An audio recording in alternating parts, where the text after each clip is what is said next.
This is huge. Ladies and gentlemen, what is up? My name is Blitzwinger, and today, Marvel Spider-Man 2 fans, we are eating good because Marvel and Insomniac went ahead and revealed their special prequel comic book that they will be dropping on Free Comic Book Day, which is this upcoming Saturday, by the way. So if you're a comic book fan, make sure to find yourself a comic book shop locally. A, go in there to support them. B, there's a ton of free books that you can go on ahead and pick up. And one of those free books will actually be the Marvel Spider-Man 2 prequel comic. Now, I saw people losing it on the internet. A bunch of people were freaking out saying, oh my goodness, this comic is insane, because a lot of people actually managed to get it today, which is new comic book day every single Wednesday. So a lot of people are already reading it. A lot of people have been posting scans, and so has Marvel themselves, posting some preview images of what is inside the book. So the first exciting development is the fact that, of course, this book takes all in place inside the canon of the game. So this is valid to the game. Whatever happens here applies to the video game itself and the video game universe. Now, this is not a new thing for Marvel to do. They've done this before with books. They've done this before with comics that took place either before, after, or in between the two previous Marvel Spider-Man games. But this time, they're going even bigger. Wait till you hear all the crazy details. It starts as follows. When the story opens, MJ and Peter are back from Symkaria, which of course is where they went to on vacation when the Marvel Spider-Man Miles Morales video game is taking place. MJ has just finished her first book called Perilous, A Journey into War-Torn Symkaria, but unfortunately, the sales for the book are not going well, and she's been forced to go on J. Jonah Jameson's Just the Facts podcast to try and drum up support for her book. As their ideologies clash and the interview starts to go south, the Spider-Men literally crash the interview while fighting the Tarantula. Yes, you heard me correctly. So we get ourselves a confirmation of another iconic classic villain from the Spider-Man mythos known as Tarantula. So that is one detail that a lot of people don't seem to even pick up on in this comic, is the fact that not only will we get another exciting Marvel villain in a moment, but we get Tarantula revealed to be existing in this world as well. Miles and Peter wrap up the Tarantula, which also wraps up MJ's disastrous interview. As the story continues, we will see several worlds colliding in the lives of Miles, Peter, and MJ. Very interesting phrasing there with the worlds colliding, kind of makes me think of the multiversal stuff, but let's keep going. A student at Brooklyn Visions Academy sees all of his friends solidifying their plans for college, but he is feeling left out. This is, of course, in reference to Miles. He's been so focused on the other things, he hasn't had time to think about the future. There are plenty of directions he could go, but trying to pick the right one is overwhelming and paralyzing. In the meantime, Peter is actually back in Queens, living in the house that he grew up in. So I guess he moved into the house that Aunt May was living in, and now he's living there. But he's drowning in bills, which is classic Peter Parker stuff.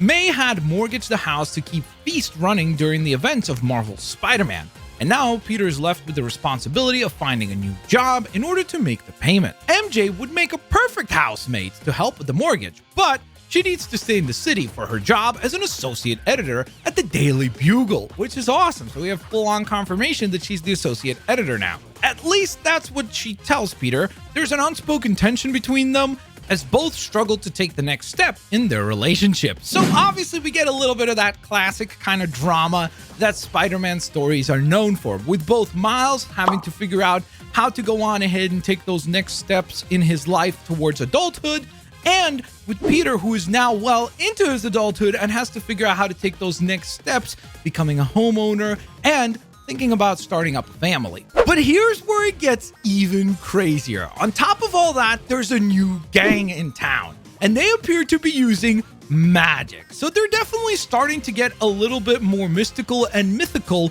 with this world. They're definitely introducing concepts like magic now, mutants, and a lot more super-powered type creatures instead of just tech suits as we've seen before.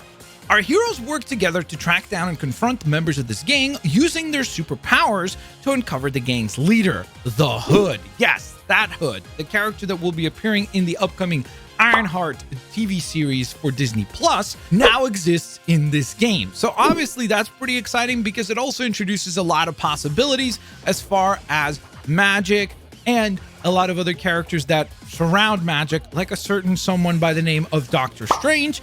And most typically, obviously, when you have the Hood, he's oftentimes surrounded by a certain other villain known as Dormammu. This new supervillain appears to have supernatural abilities that defy mere webs and fists, while Miles, Peter, and MJ attempt to balance their responsibilities to the city and each other. They keep coming back to one of their main themes of this action-packed issue. Is magic real? So I gotta be honest, like, this sounds incredibly exciting. This is a really, really cool story that seems to give us a lot. I know that a lot of people picked up on the idea, oh, the Hood is in this, so that's exciting because it introduces magic, it introduces Dormammu, and yeah, that's fine. I think that that's cool, but I think that this gives us a lot more than just that. I mean, the fact that we learn about Tarantula, very cool. The fact that we get a little bit of an idea of sort of the character motivations that both Peter and Miles and MJ are going to be dealing with throughout Marvel's Spider-Man 2. We get context as to what's going on in their personal lives. And I also think it's really cool that this possibly implies that there might actually be a whole faction for the Hood himself, surrounding this new kind of magical gang that he's put together, which I think is also really neat because up until now, we knew only of the faction that will most likely be controlled by Kraven the Hunter from the trailer that we got for the game. Now, this points out that there's an actual new gang in town, which supposedly will be using magic, which supposedly will be controlled by the Hood. So I think that all of that sets up a really interesting additional foe that the Spider-Man can battle. And so there you go. Once again, guys, a quick reminder, if you want to pick up a copy of this book, find yourself a local comic book shop and get into the shop on Free Comic Book Day on Saturday. There are some comic book stores that are already selling this book, so you can go on ahead and do that if you'd like, but technically they're not really supposed to be doing that because they're supposed to be actually providing this book for free on Free Comic Book Day. But regardless, if you go on ahead and get your hands on the physical copy, you can go about it that way. Or if you would like to just get the book digitally, it will be available on May 6th, same day, Saturday, to go on ahead and download on the Marvel Unlimited app.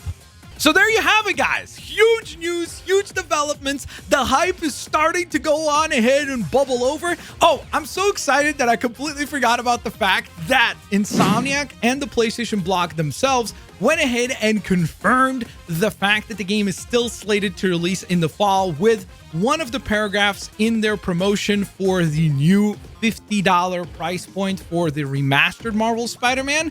They went ahead and said that we hope you'll take a chance to revisit the original Marvel Spider-Man in the form of Marvel Spider-Man Remastered, ahead of Marvel Spider-Man 2's release this fall, which is also really nice to hear because it confirms that once again, the release date has not moved and they are still very much aiming for that fall release window. So there you go, guys. Lots to be excited about, lots to talk about. Go on ahead and use the comment section down below to let me know what you think of all of these developments. And in addition to all of that, of course, if you could, please take a quick moment to leave a like. I would be very, very appreciative of that support.